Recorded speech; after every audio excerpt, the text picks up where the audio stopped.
C C C C, আমি aunty এত অসভ্য। বাসায় গিয়ে দেখেন আপনার বউ কি করছে। সি সি সি সি, এসব কি? কেন বাবা, কি হয়েছে? কি হয়নি? সি সি সি, আমার বলতেও লজ্জা লাগছে। আপনার বউ রাস্তা থেকে এক ছেলেকে ধরে নিয়ে বাসায় গেছে। যান বাসায় যান, বাসায় গিয়ে দেখেন কি হচ্ছে। আপনি আগে যান, আমি আসছি।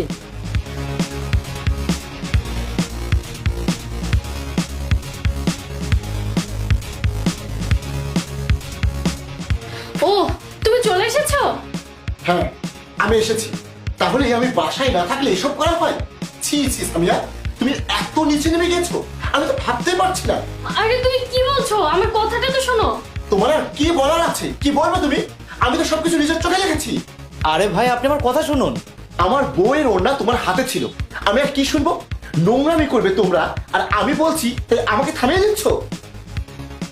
আমি জানতাম কিছু চলছে, কিন্তু এত দূরে পৌঁছে গেছে। আন্টি, তোমার লজ্জা করে না এসব করতে? তোমরা দুজন শান্ত হও।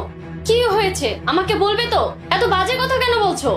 আরে বা, আপনি বাজে কাজ করছেন আর আমরা বাজে কথা বলছি? আঙ্কেল, আপনি এদের ঘাট ধাক্কা দিয়ে বের করে দেন। হ্যাঁ, এই বেরো। আরে থামো, ওনাকে এভাবে বের করে দিচ্ছ কেন?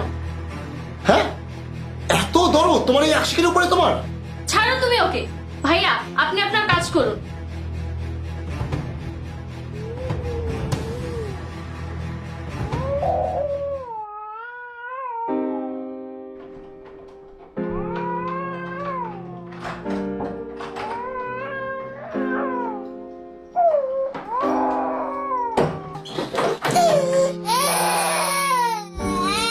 আপনাকে অনেক ধন্যবাদ আমাকে সাহায্য করার জন্য। সরি, আপনাকে অনেক কাজে বাজে কথা শুনতে হয়েছে। আচ্ছা, আপনাকে কত টাকা দিতে হবে? ঠিক আছে আপু, আমি কিছু মনে করিনি। আর সামান্য কাজ, টাকা লাগবে না, আমি আসি। বাবুকে ঘুম পাড়িয়ে আমি রুমে তালা মেরেছিলাম, আর চাবি রুমে ছিল, রেখে আমি ব্যাংকে গিয়েছিলাম। এসে দেখি আমার কাছে চাবি নেই, বাবু ভিতরে কান্না করছে। আমি দ্রুত তালা সারার ওই মেকানিককে ফোন করি। ওনাকে নিয়ে তাড়াহুড়া করার সময় আমার ওড়নাটা পড়ে গিয়েছিল। ওড়নাটা উনি তুলে দেয়, আর ঠিক সেই সময় তুমি বাসায় এসে এটা দেখেছো। আমাকে সন্দেহ করলে?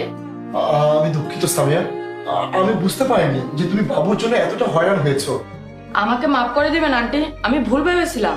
আপনাদের বাসায় এই সমস্যা ঘটেছে, আমি সেটা জানতাম না। কারো ঘর ভাঙতে 1 মিনিটও সময় লাগে না তোমাদের মতো ছেলেদের জন্য, যারা মানুষের ভালোটা দেখে না। তুমি চলে যাও আমার বাসা থেকে। আর জাহিদ, পার্ট 2 দেখতে সাবস্ক্রাইব করুন SJ সোনি ব্লগ 2M।